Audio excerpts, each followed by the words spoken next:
agenda.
I know we have some people online on our simulcast, so I welcome everybody, and thank you TDLR for having us. We've had some really great strides with our workshops and our meetings, so again, thank you again for having us, and I guess we'll go in and do roll call. Christina, welcome, and thank you. We look forward to interacting with you a lot. Yeah. Chad Carolina, Here? Bruce Orman, He is not. Aaron Farrell, Here. Kelly Thomas, Here. Brian Burgess. Here. Thank you. Next item will be our approval of our last minutes on October 18th, 2017. I'd like to get a motion on our minutes. Move to approve our minutes. Do I get a second? Yes. I got approval. Next, we'll dive into our Agenda D, which will be our public comment. Anybody wishing to address the advisory board should complete a public comment form and submit it to the program specialist. Nobody? Okay. Well, I guess we'll get right back into the agenda on item E, which would be our staff reports, licensing division. So.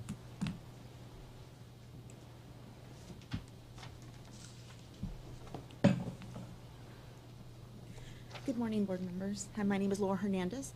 I am with the licensing department. I should have our licensing statistics for the programs for the 2015, 2016, 2017 fiscal year, and then the first 2 quarters of this fiscal year, 2018, Laura? for UAPR companies and employees. They're not on. We're not on. Oh, The mics are not on. You want to move the mic a little closer to you, too. Mr. Chairman, did you gavel us in? Yes. Okay, I don't know why we're not on. They're not. Okay.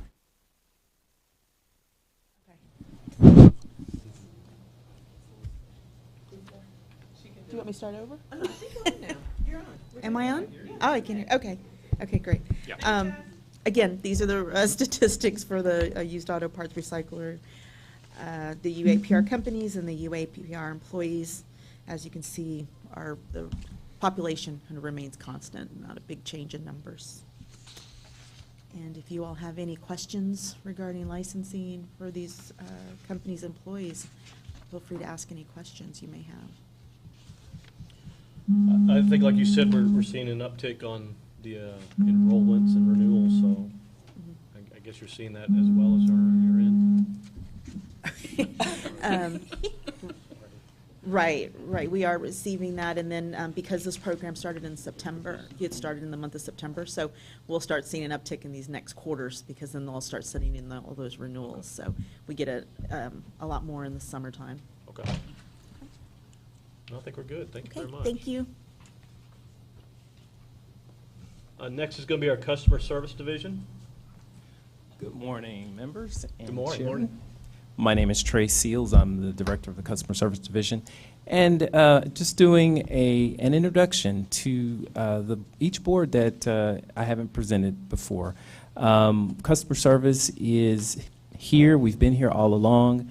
However, it became clear that it was time that we be a part of the advisory boards because of the work that we do. I also want to introduce Misty Maldonado de Leon. She will be presenting on the behalf of customer service in future meetings. The customer service division is made up of 52 hardworking individuals.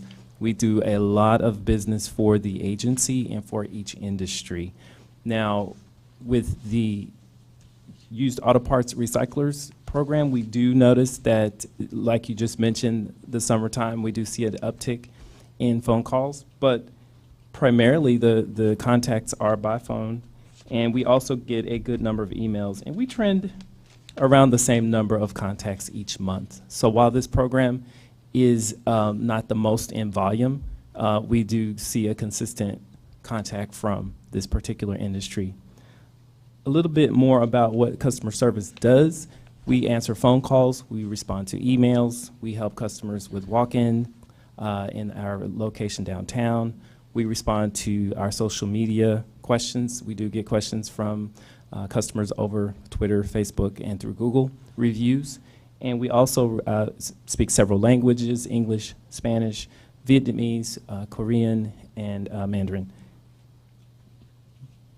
We approximately, at this time, we're receiving 2,000 calls per day and 400 emails per day.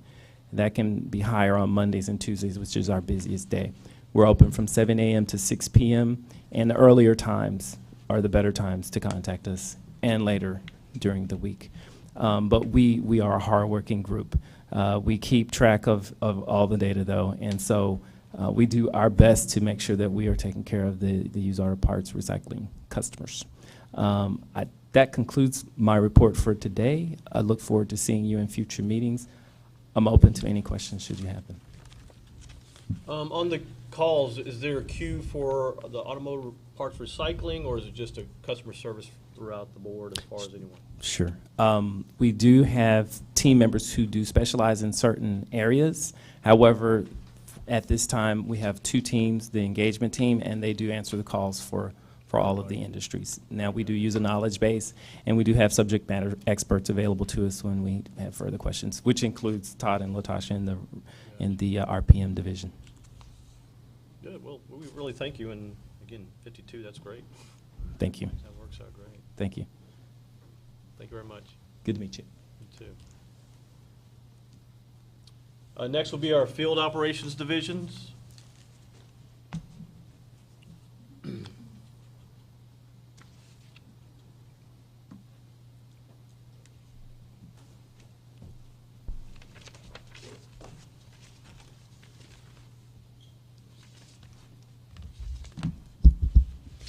Good morning.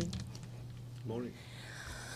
I am Tanya Guthrow. I'm the director of the Field Inspections Division. Since we last met, we've changed the name of our division from Field Operations to Field Inspections. Our first item today is the most common violations that were found during inspections. And these are from the second quarter of fiscal year 2018. One thing to note about this is if you're thinking about enforcement actions, these are not necessarily the same things at all. If enforcement is looking at their top violations or top things that they take action on, it could vary.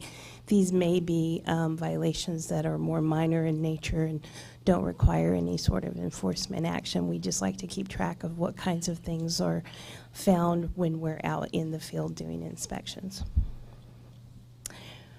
We're next welcoming, as part of our personnel updates, we've had several changes, but we're welcoming new inspector Sharon Hollins. She is located in the DFW area. She joined us on May the 1st. She's a veteran and has experience working with other state agencies and inspection type functions, and so we're happy to welcome her to our TDLR family. We're also having to say goodbye to our South Region Manager, Jennifer Harless. She's been hired out from under us by another division. She is taken on the role as the TDLR Strategic Response Coordinator. So we're lucky we get to continue to work with her, but we would like to thank her for her work and all of the things that she's done with us in her capacity as the South Region Manager. Also, we have posted and at this point now have completed interviews for her replacement. So we should be announcing the replacement for the South Region Manager in our division very soon.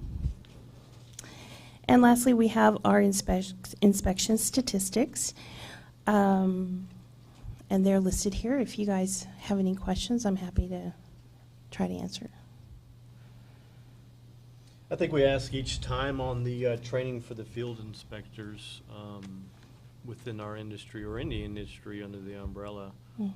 Is there anything, I know that we had some a couple years come out to see our facilities on site, kind of see what our structure looks like and what our vehicles, obviously when it comes to certain vehicles that come in like the license plate removal. I mean, obviously we buy vehicles that have license plates and the cars get brought in and they still have license plates we have to remove, but just different things that maybe we can suggest on site if you ever feel like you need to come and do some training on site to our facilities. That'd be Actually, you know, I'm happy that you mentioned that. We may be in touch with you.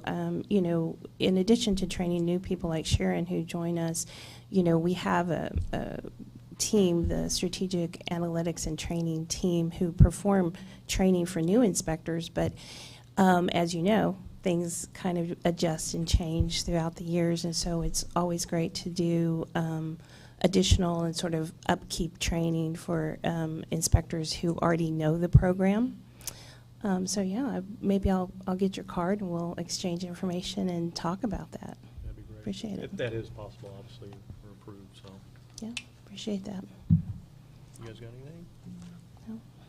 All right, No, we thank you. appreciate it. Thank you very much. You too. We'll move on along with the Enforcement Division.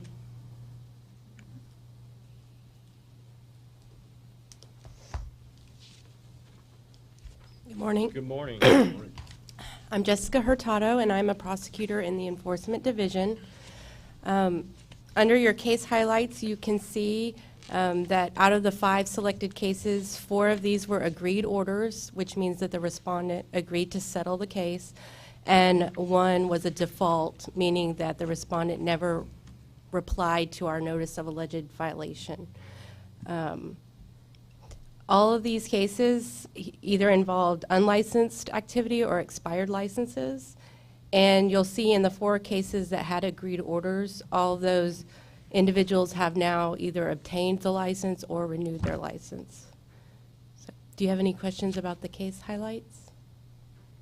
On the employee licensing, is this visually employees that are witnessed in the transactions on the facility on site, or is it more of a list off the site of the registered facility? Right. These were all but one of these were all from inspections. So the inspector saw the employee selling the part or whatever the activity was. Okay. Because I know we had some workshops and different scenarios of folks being up near or around or involved with the sale or the buy of the salvage part or vehicle. So we just want to see and make sure, obviously, everybody's licensed within our facilities that should be, so. I Okay. don't think we have anything on that. Okay, if there's no other questions, then I'll go over the statistics just very quickly. So you can see that there were 28 cases closed in the program, and 32 were opened, so we're staying pretty, pretty much able to keep up with the amount of cases. The majority involved criminal background checks on license applications. 6 of the opened cases were from inspections, and 8 of them were resulting from consumer complaints. So, any questions about the statistics? All right. Thank you very much. Thank you. Thank you. Next, we'll do our Regulatory Program Management Division.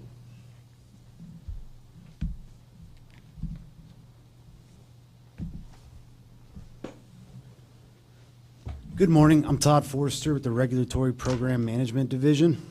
Our division name has changed from compliance to regulatory program management.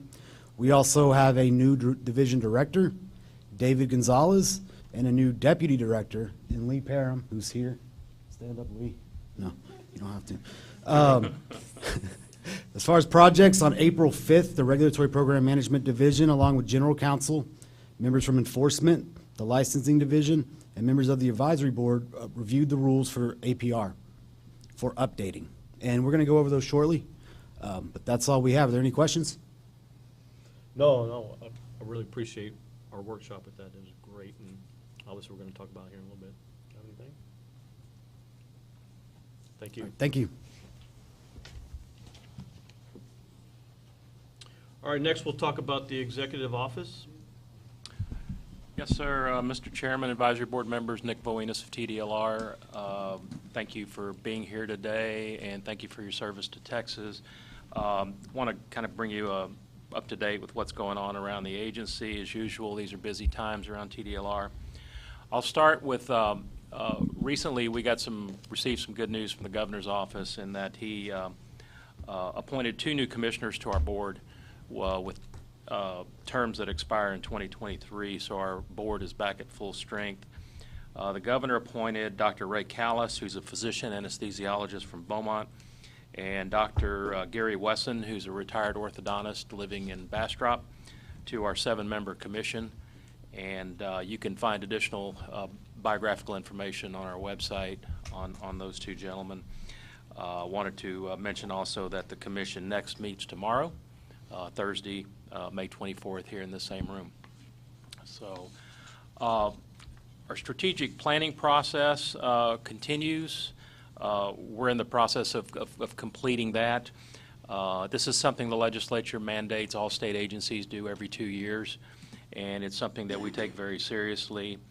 2 years ago, we identified 56 strategic initiatives that we addressed during last year's legislative session, and real happy to report that 52 of them were passed and were signed into law. I want to stress that all of our constituents had a voice in the process, from licensees to consumers to advisory board members, industry reps, and so on, and all of them were encouraged to participate. We had public sessions in Arlington and El Paso, Houston, McAllen, and Austin.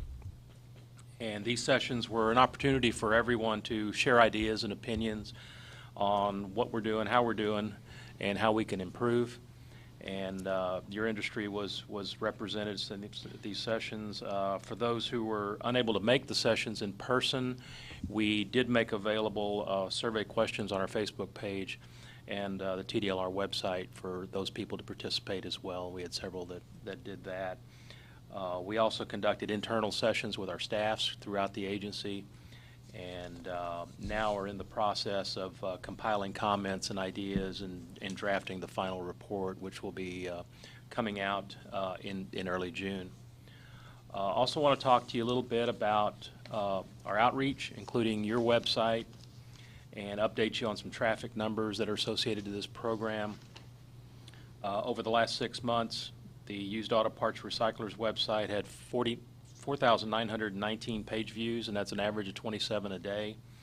58% of those visitors came to the site from a desktop computer, while 39% did so from a smartphone and another 3% from a tablet. The top reasons for visiting your website, number one was frequently asked questions, followed by administrative rules, forms, laws, and most common code violations for used automotive parts recyclers.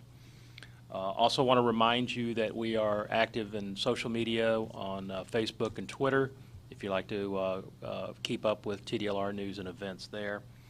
And we also wanted to tell you that we have a group just under 6,000 subscribers that receive various email notifications, email blasts pertaining to your program, and if anyone would like to be on there that's not on there, you simply just go to the website and subscribe to those.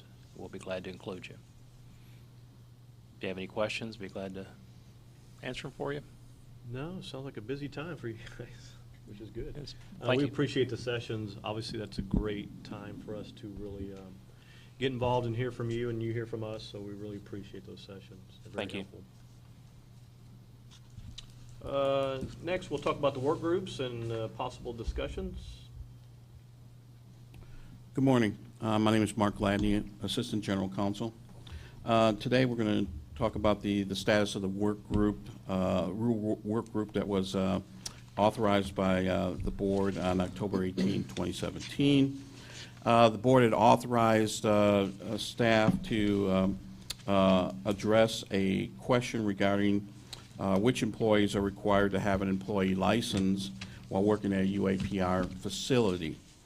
The work group met on April 5th to address that question, as well as to review Chapter 87 as a whole and to make appropriate changes to address the question that the board had, and to refresh and update the rule chapter to reflect updates in statutory changes to the Transportation Code, Chapter 501, and the Occupations Code, Chapter 2309.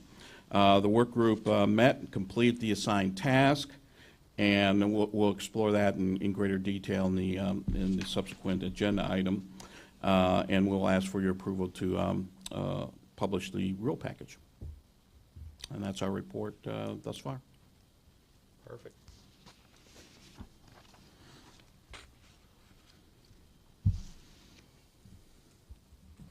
Well, I think the work group was very positive and long time coming, like we had mentioned, and again, just cleaning up the language and really having it more consolidated for us. It really helps us in identifying the things that we need to address. And obviously, there were some gray areas that we wanted to, we had questions on that we wanted answers on, just to make sure we're compliant within the industry and the people that are involved with the transactions. So I think that has been cleared up, and we've moved forward with the definition and all the things we need to comply with. So thank you for that, and we look forward to the proposed rule updates.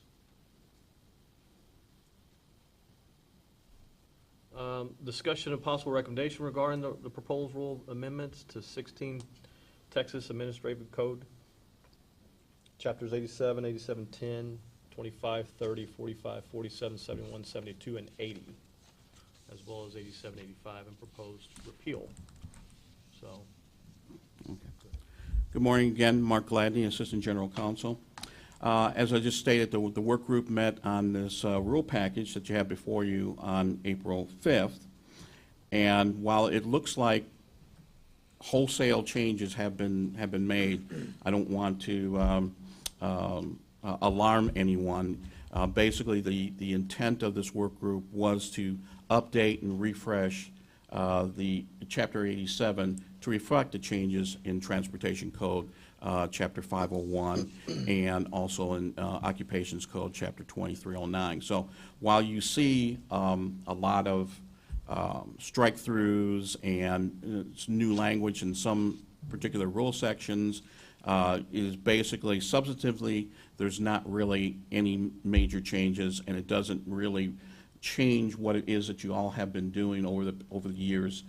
It's just simply to catch up with changes that have been made in other statutes that you use to just basically get our rule section accurate. So having said that, I'd like to go through each rule section just briefly and ask if you have any comments or questions. Okay, we'll start with section 8710.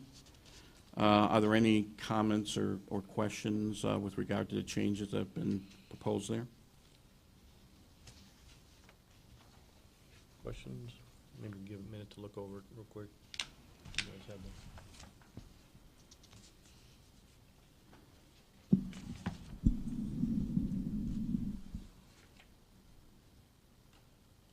Can you guys see?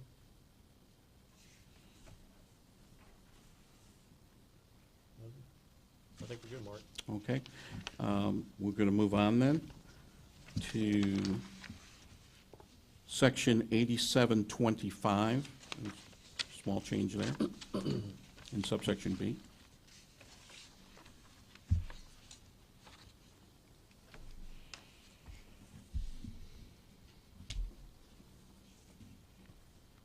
Any comments or questions? Maybe you could just, this is where we're talking about the cashier again, right? On this particular section, of what we clarified and kind of cleared up as far as the definition and the questions we had and just. Mr. Chairman, Mary Winston, TDLR, I just had a request from upstairs. They can't hear everybody on the board, so just make sure we speak into the microphone and introduce ourselves. Thank you. Sorry. Go ahead. 8721 didn't speak to the work that they did. So if you read B, no person performing the work identified in 8724, that's talking about the work that they perform as an employee of APR. 8721 was a section that really didn't apply to that. Okay. That's why that change was made. It's just, I think it's just a clarification. Gotcha. Okay. May I go back and ask a question about 8710? I'm sorry. Sure. There's one that refers to 5 or more non-repairable motor vehicles. Does that mean bought on a non-repairable motor vehicle title? Which one? Ugh. 10, a non-repairable motor vehicle.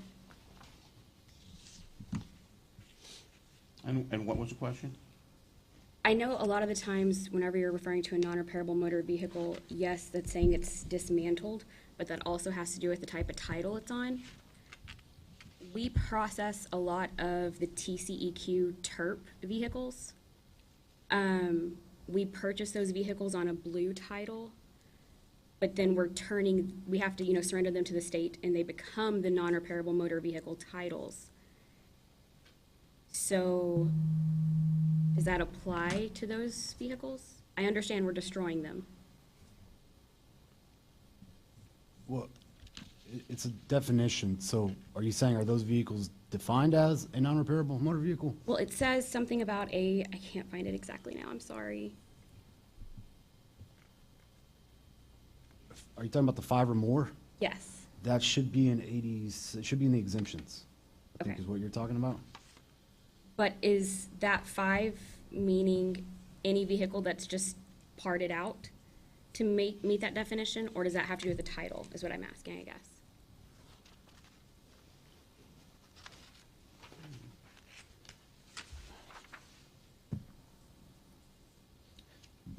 I believe that 5 or more refers to any vehicle that's parted out, Okay, because you may not have a non-repairable vehicle title when you get the vehicle, but if you're parting it out, that's when it applies. okay, So if you purchase 5 or more motor vehicles, or I guess 5 or less, and you're parting them out, you wouldn't, that's what the exemption's for. okay, that's Yeah. okay. Okay. So it doesn't have anything to do with the title? No. It's the destruction of the vehicle? Yeah, yes, ma'am. Okay, thank you.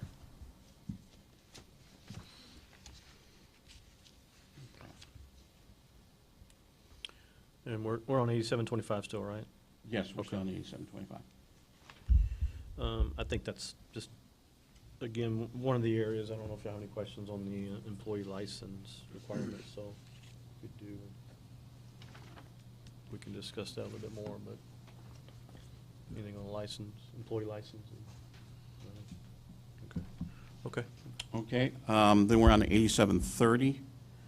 And this is something that was brought to our attention just recently with regard to exemptions. Originally, the exemptions we're talking about, and it read, the provisions of the chapter do not apply to, and you had a number of different situations to which the chapter wouldn't apply. And then we got to subsection 10, where it talked about that the provisions of the rule chapter didn't apply to salvage vehicle dealers. And we discovered that in 2309.004, it discusses in some circumstances in which the chapter would apply to salvage vehicle dealers. So what we wanted to do was basically reflect the language in 2309.004, where it states the applicability of the chapter to salvage vehicle dealers, and basically in subsection A, it does reflect what's said in the rule chapter, that the chapter doesn't apply to a transaction in which a salvage vehicle dealer is a party. However, subsection B states the chapter applies to a salvage vehicle dealer who deals in used auto parts as more than an incidental part of the salvage vehicle dealer's primary business. So there seemed to us to be a slight conflict between the rule and the statute. So what staff is proposing is a slight change to this particular section, 87.3010. And the change that we would propose would be that section would say, a salvage dealer, comma, subject to the provisions of Occupations Code 2309.004. Okay. No, that's good. I mean, clarification on that's, I don't know if you guys, it's just basically detailing and really understanding the salvage dealer portion of it, so. Okay. No, that's good. I think we're good with that. Okay. And to explain on 30, the not more than 5, we didn't want somebody to have, for a violation to occur, if they did casually repair 5, we wanted to make it 5 or less Right, instead right. of fewer than 5. And I think that's the exemption you were talking about. A person who casually repairs, rebuilds, or reconstructs not more than 5 salvage motor vehicles. I think she was talking more about the titling of these vehicles Right. that are being So, broke down versus, right, so the same thing could apply. Does it have to have a salvage title? Well, no, because if you go to the definition of salvage motor vehicle, it says has damage or is missing a major component part to the extent. So it's not saying it has to be titled as a salvage Okay. motor vehicle. It's saying if it is a salvage motor vehicle. Okay. Thank you.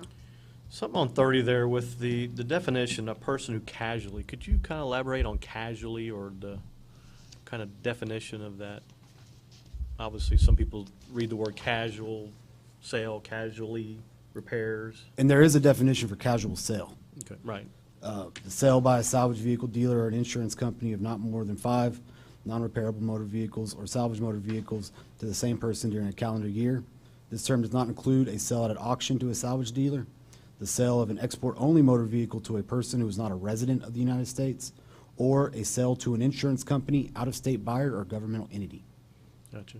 I think that's really key, and obviously the definitions are on the forefront, but just understanding when we see that whole casual definition and what it really means, so thank you. And the word casual sale, that may be just simply a term of art that's in the statute, chapter 501 of the Transportation Code. So I think that's probably necessarily where it came from. But we are mimicking that particular definition in 501.091. Right, okay. I think we're good on 30. Okay. Okay, then we're going to 8745.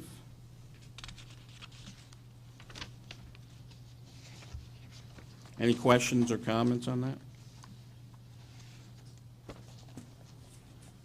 No? Makes sense. Okay.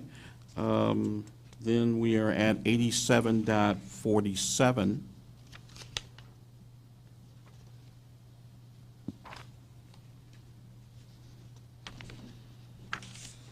Any questions or comments?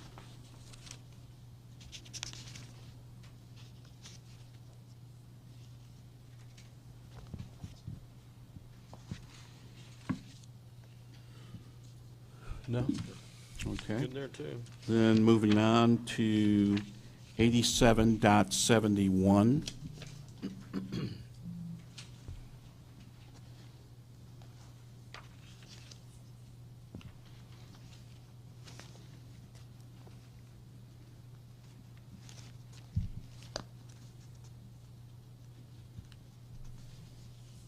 I think we had some questions on the actual start date of the acquired part or vehicle. I'm assuming that's going to be the bill of sale from the purchase of where we get the vehicle or the parts, correct? As far as when it starts, as far as the retention records? Yes, and that's actually kind of a difficult question that I spoke and talked to DMV about that. When, because they deal with salvage vehicles, when do they have to decide? Is it from the date they purchased it? And the way DMV looks at it is, from the date they decide they're going to part out that vehicle. Okay. And it's not a perfect way for us, but I don't know that we're in a position to tell you what you have to do with the vehicle.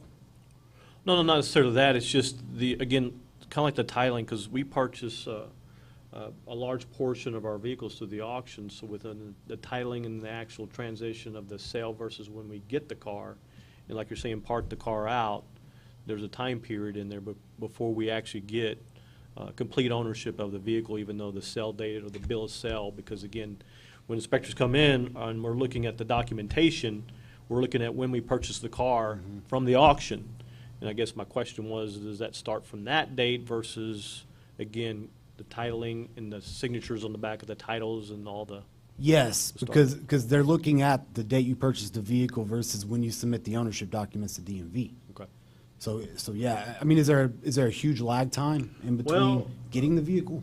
Well, for my facility, we buy over 100 vehicles a week, so getting the titles from the auction house is a time period to get everything signed over and surrendered to us as far as from the auction. So there's a little gap, but again, I just want to get clarification because sometimes there is certain, and I'm probably not the only one that has this kind of structure, but still there is a little gap on Right. when we.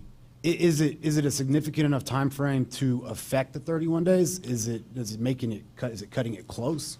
Well, I know some of us are pretty spread out. We have within our industry salvage yards between one end of the state versus buying or acquiring a vehicle at the other end of the state. So there's a week sometimes on getting the vehicle physically to the location. So there is some days involved, but again, I just want to make sure within our industry we're compliant with when that actual start date is starting. and the Right, time it starts. and I don't know that that's not an issue we couldn't handle. And you would definitely need to document when you actually got the vehicle. If you could show when you actually got it, I think that's an issue we could handle internally. Because I mean, of course, we don't want to make the time frame too close to where you essentially can't comply with the law and rules. All right. Okay. This may kind of overlap what he was asking. With the DMV side, if we have our complete vehicle license, dealer license as well, not just the salvage license, to stay in compliance with this, we buy the vehicle complete. We have every intention of selling it complete. Someone comes in for the right price, they want most of the vehicle or certain parts. For this purpose, would we need to do some paperwork on our end, or? And that's what I called DMV about. Okay. So you would need to document when you first parted the vehicle out, which you should have some documentation. Right. And so that would then be the 31 days. Okay, thank you for that clarification. Any other questions? Okay, moving on from 87.71 to 87.72. Any questions or comments? Do we have anything in there for transferring businesses or moving to a different facility as far as a business to business moving to a different address? I know we obviously need to update between the address change and submit that through TDLR, but I just was wondering, is there anything else with that? That's why we changed this. If you read the preview, like what was before, it's A said, before moving a place of business, a used automotive parts recycler must notify the department of the new location. Well, if the new location must have a new license. Right. And so, No transfer versus new right, license. Okay. right. That's the question. That's why that was changed, you know, and you getting a new license is notifying us. I think it's important for us to really make sure our industry understands that, and the stormwater, like it's mentioning as well, because I think a lot of people be under the assumption that they're registered, but yet they move down the street or somewhere else, and it's going to carry over to that new facility. So I think that's really key that we need to. Yeah, and as Todd said, if you look at what the previous language said, it basically does incorporate the idea of transferring. We do need to know where you're at. Right. Yeah. For all sorts of different reasons. Yeah. It's a little different than from like DMV. If you were to change your location but stayed within the city limits, then you would not have to get a new independent dealer license if you were a dealer. Right. Right. But if you moved outside the city limits, then you'd have to get another license from them. Okay. Okay, we're on to 87.80. Any questions or comments?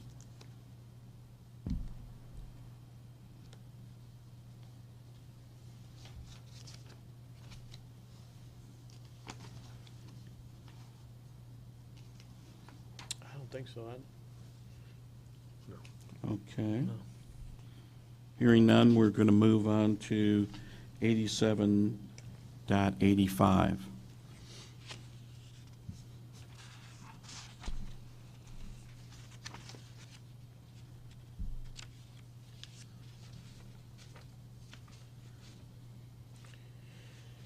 And I think what we did here is just basically made it 75 across the board, right?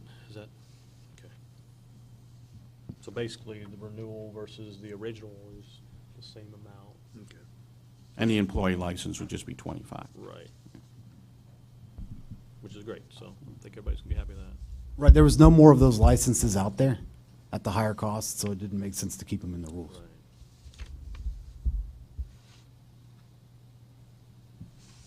No, it's good. Okay, and then the ones there at the bottom are just simply the rule sections that had been deleted or going to be repealed. And that's mainly because they're already there in 2309 occupations code. And the whole purpose of this is to try to make it easier on y'all so that you're only going to chapter 2309 or you're going to the rules. You don't have to bounce over to 501 transportation code or anywhere else. We wanted to incorporate it just in these two areas to make it easier on the marketplace. Well, again, this definitely simplifies, consolidates, and really helps us out. So again, I can't say enough for our workshop, and then speaking on behalf of everybody here in our industry, we really appreciate you doing this, and well, obviously a long time coming, so thank you very much. Well, we'd like to thank all the staff members that are involved, and of course, the chairman and Bruce Orman involved in our work group. We really appreciate all the input that y'all gave to make this rule package look pretty good. The executive officers are also happy because it looks like we reduced the word count by 908, so Yeah. we got that down. Yeah. That was good. One last question. I wanted to sort of bounce back to 8724 and 8725 and 26, just to make sure that y'all don't have any questions or comments on that, because I think there was at the October meeting a question about whether or not clerks had to be licensed. Yeah, and again, I think we run into within our facilities the different people we have working in our facilities. We've gave some examples in the workshop, and obviously a cashier involved with the transaction of the sale was determined. But again, if there's inspection coming about and there's somebody that does come in and that there's a person that is interacting with the transaction, again, I want to make sure within our industry, everybody understands that they need to be licensed with any kind of activity with the transaction of the sale or buying of the part. So I don't know if y'all have anything to elaborate. What about just if they answer the phone, is that, if they answer price parts out, that's the person that needs the license and the cashier? Yes, I think that's what we would determine, is that somebody's selling parts over the phone, and then ultimately handling the money transaction of the sale was determined to be licensed, correct? Yes. Okay. And I think it was kind of a cost-benefit type of analysis that we looked at. The fact that it's only $25 for an employee license, and the licensing division has a very quick turnaround on that. It just sort of seemed more efficient to just do it that way. And also it makes it, I think, easier for enforcement inspectors to come in there and if they had to do any checks, it makes it a lot easier. So the cost versus the possible hassle, it's kind of negligible. So it's when they walk in the door, whatever they see needs to be who's licensed. And, another reason was the background checks. So, So on the person answering the phone, even if they're just simply basically relaying a message from our parts guy to the customer, they still should probably be licensed. Is that what y'all said? Well, that may depend upon you, because the rule 87.24 is talking about licensing an employee that acquires a vehicle or used auto parts and or selling auto parts. So if the person's whole occupation or job functions is they're answering calls, they're not involved in any link in the chain of the sales process or the purchasing process, then I don't think it would really make that much sense to license somebody who's solely doing those things. Yeah, but again, that's going to be up to you. I mean, it's kind of like, is that all they do? Could they ever be in a position where that could happen? That it might be in your best interest to get them licensed. Like, could they say, well, the price for that part would be this? Okay. And when we're only talking about $25 and, Right. Again, that's a business decision that you're going to have to make for yourselves. Well, there'll be a lot of questions within our industry, again, because, again, like we've saying, there's so many different functions we have within our facilities, and people that do, like she's saying, relay messages or tell somebody that a part is needed. But again, I think we just need to kind of go back to the initial definition of somebody in the transaction of the part or the car selling or buying, and then just keep it kind of basic with that, because again, somebody handling the money and buying the part versus somebody on the phones, that's all transactions throughout the sale of this part or vehicle. So, And we did have an extensive discussion at the work group about what's a sale. And, of course, the rule doesn't really say anything about that, doesn't define it. The statute doesn't really define it. I had to go into the Business and Commerce Code and just pull out what a definition of sale was. But again, I think it's kind of a business decision that y'all would be making, and I can't speak for enforcement as to what they would do, what their inspectors would do. But it seems to me that it's more a person who's involved in the somewhere in the sales or buying chain. And again, there's a process. So if somebody does get cited or something like that, talk to the attorney, try to explain, what it is they're doing. You might have a gray area. And that's one of those things we can't necessarily write rules for, but we have to take them on a case-by-case basis. And they'll work with you. So keep that in mind, too. absolutely. Any questions? No? Again, thank you very much. This was great, and we've made a lot of strides, so thank you very much. Okay, well, having completed that, what staff is asking for is your approval to publish the rule package with the proposed change to 87.30, Section 10. Make sure I get that right. All good? I think we're approved. We can finally put it through. We'll need to have on the record who made the motion, Okay. second. Chad Terramina making the motion to approve. I second. All good? You're good. Let's make sure, Mary Winston, Christine, did you get that? Okay, all right, good. And I think that concludes this presentation. Perfect. Thank you, Mark. Thank you very much. Thank you.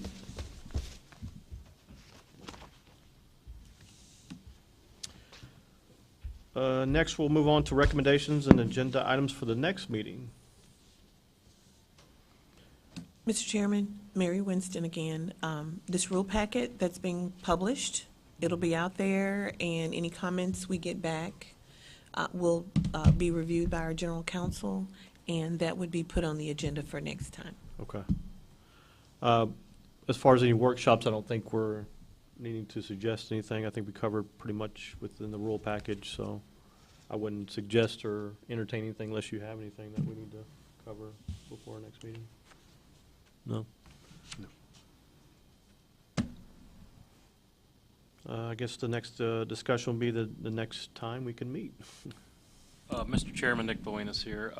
We've got 2 dates for you to consider, both Wednesdays, September 5th and Wednesday, September 12th.